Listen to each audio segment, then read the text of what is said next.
tujuannya apa, jadi kita tahu ada hal yang perlu ditindaklanjuti atau diberi penelaksanaan tidak ke depannya gitu ya. Apakah Ibu berkenan jika adiknya saya periksa? Iya Bu, berkenan. Iya. Saya izinin adiknya dulu ya. Iya Bu. Ini ya Bu ya. Ibunya boleh sambil lihat duduk di situ nggak apa-apa. Tunggu dulu ya adiknya. Kemudian kita pastikan bayinya tidak lupa kita mencuci tangan terlebih dahulu.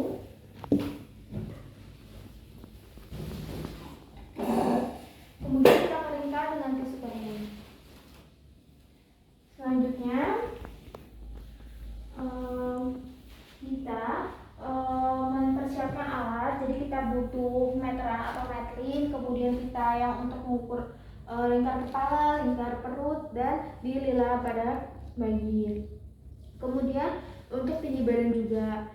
Nah setelah itu kita juga persiapkan timbangan berat badan dan mengukur tinggi badan bayi. Selanjutnya kita juga tidak lupa siapkan termometer. Kemudian ada stetoskop khusus untuk bayi. Setelah semua alat dan persiapan diri siap, kemudian kita tidak lupa menggunakan sarung tangan untuk menjaga kesterilan ya.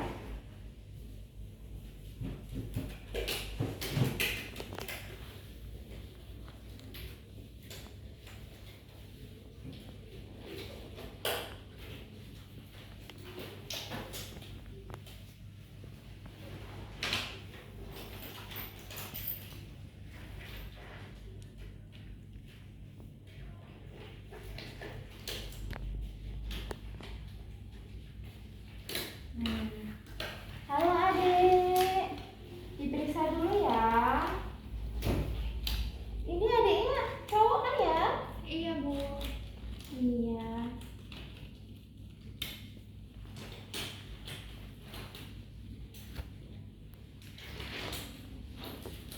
Kita periksa dari bagian kepala terlebih dahulu. Sebentar ya adik. Dulu ya. Kita juga mempersiapkan ruangan, mendekatkan lampu sorot, kemudian AC dan kipas angin jangan lupa dimatikan karena kita harus menjaga kehangatan dari bayinya. Kemudian kita letakkan bayi senyaman mungkin. Kemudian kita mengkaji keadaan umum bayi. Ini kulitnya tampaknya kemarahan ya Bu ya, sehat ya Bu ya. Dia juga bernafas spontan. Kemudian kita periksa selanjutnya ke keadaan umum bayi. Nah, kita periksa suhunya dulu ya. Adik dibuka dulu ya bedongnya ya. Nah, kita ambil termometer. Adik, pinjam ketaknya ya. Kemudian kita lihat, oh suhunya normal 36,5 derajat Celcius. Kemudian setelah melakukan suhu bayi, kita melakukan pemantauan denyut jantung bayi menggunakan stetoskop ya. Kita gunakan stetoskopnya.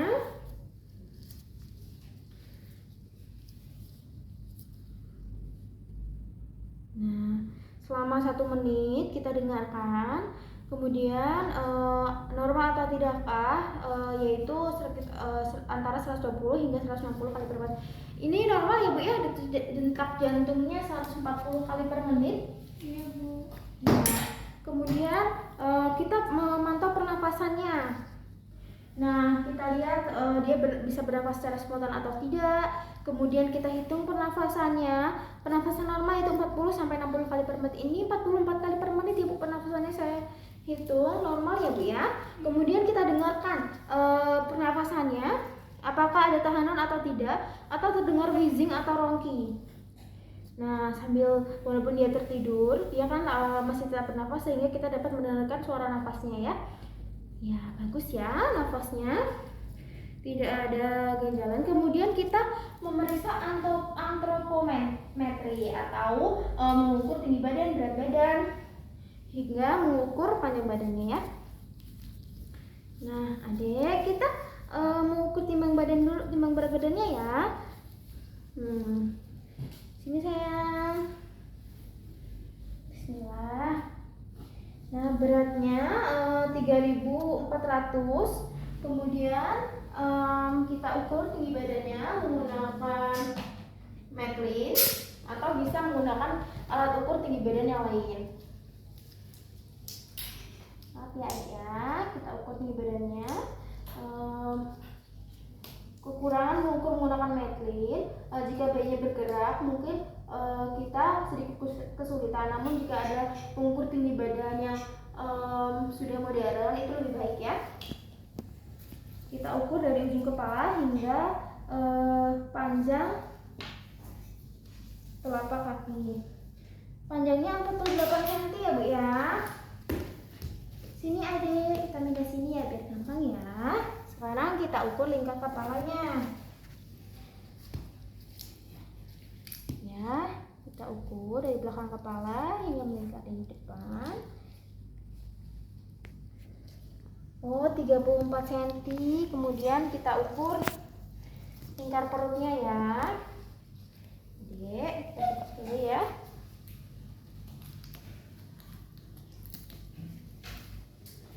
Ya, normal ya 35 cm.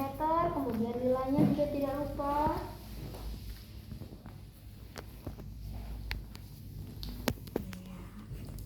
Selanjutnya, setelah antropometri, kita memeriksa kepala bayi.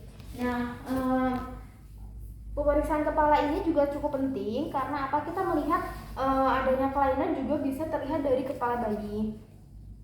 Kita raba sepanjang garis sutura, apakah ada penumbungan atau ada penyalipan antara garis sutura. Kemudian kita akan memeriksa fontanel anterior. Fontanel anterior yang besar dapat terjadi hidrosefalus. Jadi itu dia pertemuan antara sutura ini di tengah-tengah sini. Jika dia terlihat tampak besar seperti pada umumnya, itu merupakan salah satu tanda hidrosefalus. Sedangkan jika dia terlihat lebih kecil pada umumnya, itu dapat terlihat ciri-ciri mikrosefali. Kemudian kita lihat ada trauma tidak pada kelahiran pada kepalanya. Dapat seperti benjol atau terdapat hematoma dari trauma kelahiran itu tadi. Bagus ya Bu ya, kepalanya normal, ukurannya juga normal. Kemudian kita lanjut ke pemeriksaan mata. Kita lihat apakah simetris atau tidak. Kemudian kita lihat menggunakan pen light ya.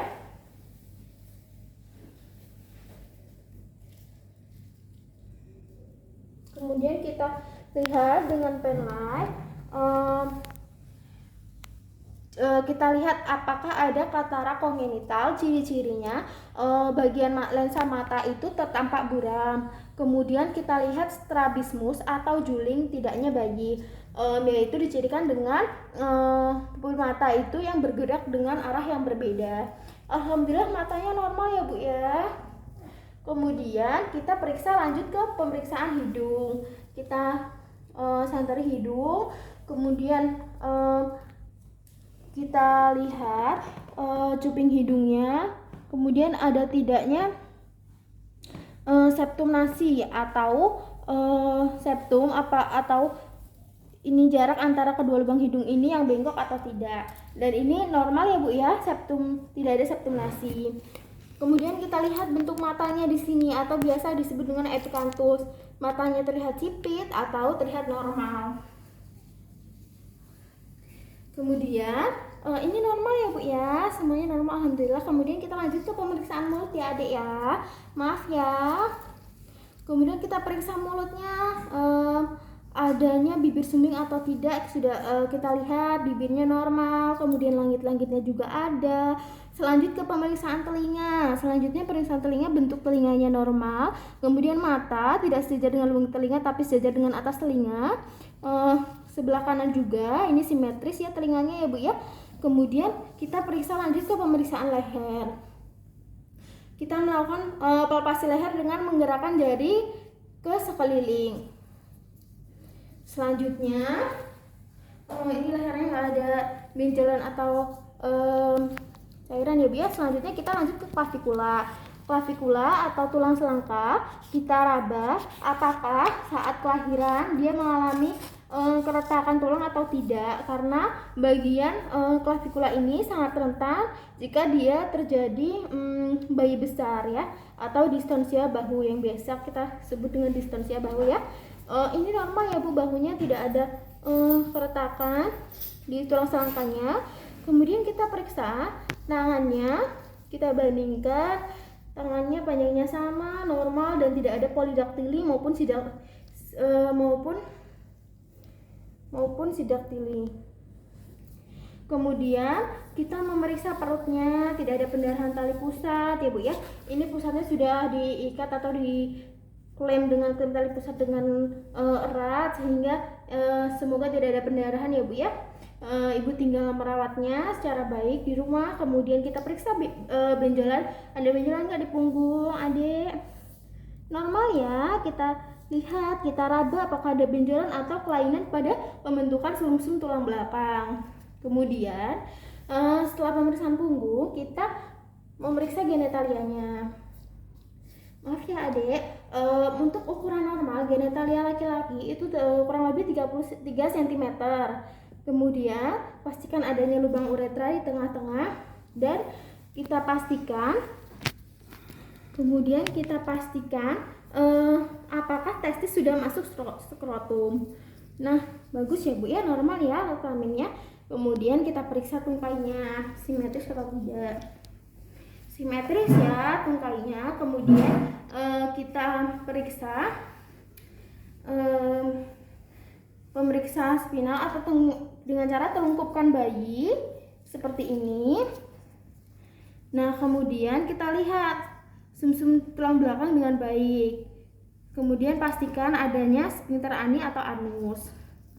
Selanjutnya kita sudah melihat secara singkat ya, kulitnya tidak ada memar, juga kemerahan. Kemudian kita periksa refleks-refleksnya, yaitu ada refleks Moro, yaitu dengan cara gimana ngeceknya, yaitu dengan gerakan mendadak atau dengan suara yang tiba-tiba. Bisa dengan tekukan atau dengan suara yang tiba-tiba, dia akan menggerakkan tangannya secara tiba-tiba dengan telapak tangannya menghadap ke atas, kemudian menggenggam dan kembali ke dada. Selanjutnya ada refleks Babinski. Refleks Babinski itu dilihat dari telapak kakinya, yang ketika kita refleks menggunakan refleks hammer itu atau jari kita, jarinya akan merentang ke arah atas, kemudian kembali lagi. Kemudian refleks routing atau mencari, kita pegang daerah-daerah mulutnya apakah dia mengikuti tangan kita atau tidak. Kemudian ada refleks sucking atau swallowing. Biasa kita tanyakan kepada ibu apakah bayi dapat menyusu dan menelan dengan baik. Kemudian ada refleks palmar atau menggenggam. Jadi bayi pada umumnya itu akan menggenggam, selalu menggenggam, karena ini merupakan salah satu ciri bayi sehat. Begitu. Kemudian untuk refleks plantar graph atau Babinski tadi sudah jelaskan. Dan setelah kita memeriksa bayi, semuanya sudah cukup. Kemudian kita pakaikan baju bayi kembali untuk menjaga kehangatan bayi. Adek udah ya, pinter banget loh, diperiksa diem aja. Kemudian kita kembalikan bayi kepada ibunya dan kita menjelaskan hasil pemeriksaan. Ibu, ini adek bayinya ya, udah diperiksa tadi, alhamdulillah semuanya normal ya. Sebentar saya memperkenalkan uji tangan besar ya. Iya Bu.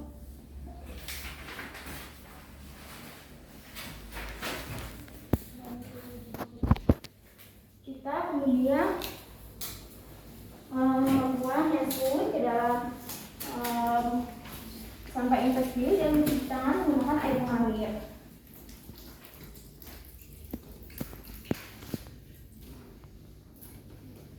Nah, Ibu, bayinya tadi udah diperiksa ya Bu ya.